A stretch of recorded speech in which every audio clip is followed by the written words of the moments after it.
चलिए अब रुक करते हैं दुर्ग का, जहां से हमारे सहयोगी सुबोध तिवारी हमारे साथ जुड़ चुके हैं। जी सुबोध जी, तालाब के नामकरण को लेकर लगातार अब सियासत देखी जा रही है, वहीं गांजा को लेकर भी बड़ी कार्रवाई सामने आई है। क्या कुछ है पूरी अपडेट इन दोनों को लेकर? कमलेश्वरी जी, बड़ी बात है कि वैशाली नगर विधानसभा क्षेत्र में जहां मैं खड़ा हूं, ये शांति नगर और विधायक रिकेश सेन का वो बंगला है, कार्यालय है, जहां पर कुछ देर बाद वो पत्रकारों से मुखातिब होंगे। और मुखातिब होने का बड़ा कारण एक ये है कि जो तालाब है कुरुद में, नक्ता तालाब के नाम से था, उसे बिहार की स्वर्गीय कोकिला जो गायिका हैं, जिन्होंने छठी मैया के गीत को गाया था, भजन गाया था और काफी प्रसिद्धि भी पाई थी, उनके नाम से यानी कि शारदा सिन्हा के नाम से उस तालाब के नामकरण किए जाने को लेकर एक बड़ी गहमा गहमी की स्थिति देखने को मिल रही है। देखा जा रहा है कि जिस तरीके से राजनीति अभी हावी हुई है श्रेयबाजी को लेकर, नामकरण लेने को लेकर, वह इन दिनों छत्तीसगढ़ में चरम पर है।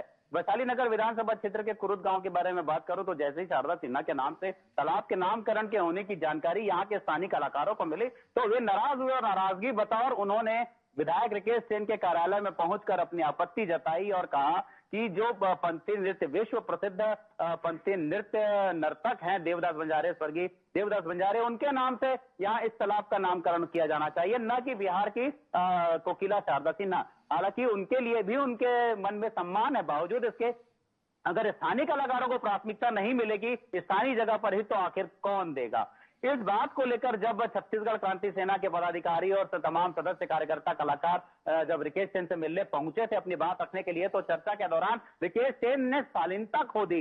वे बकायदा जबड़ा पकड़कर उन्हें धमकाते हुए दिख रहे हैं, दबकाते हुए दिख रहे हैं कि तुम नेता हो, तुम इस तरह से नेतागिरी कर रही हो, और भी अन्य तरह की बातें उस समय वीडियो में सामने आई, जिसे लेकर स्थानीय कलाकारों में जबरदस्त आक्रोश देखा जा रहा है। अब उन्हीं सब बातों की बदौलत एक प्रेस कॉन्फ्रेंस रखा गया है, पत्रकार वार्ता रखी गई है। शायद हो सकता है रिकेश सेन, वैशाली नगर के विधायक, अपना पक्ष रखें और साथ ही जिस तरह से पूर्व सीएम भूपेश बघेल ने एक्स पर पोस्ट करके इसकी अपनी प्रतिक्रिया दी थी कि जिस तरीके से विधायक रिकेश सेन बर्ताव कर रहे हैं जनता जनार्दन के साथ, क्या इसे जनता कभी माफ करेगी? एक बड़ा सवाल भी इन्होंने कर दिया है पूर्व सीएम भूपेश बघेल ने।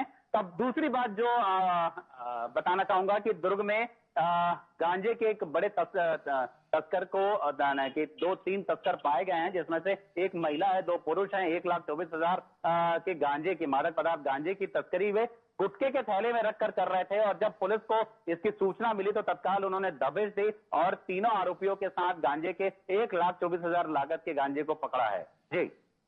जी बिल्कुल, जब स्थानीय कलाकारों को अपने ही क्षेत्र में सम्मान नहीं मिल पाएगा तो उनको सम्मान आखिर कौन देगा? ये बेहद ही दयनीय और चिंता का विषय है। और कहीं न कहीं रिकेश सेन जैसे जिम्मेदार जनप्रतिनिधि अगर इस तरह की हरकत करते हैं तो कहीं न कहीं एक कार्रवाई हो गया। फिलहाल तमाम जानकारियों के लिए आपका धन्यवाद सुबोध।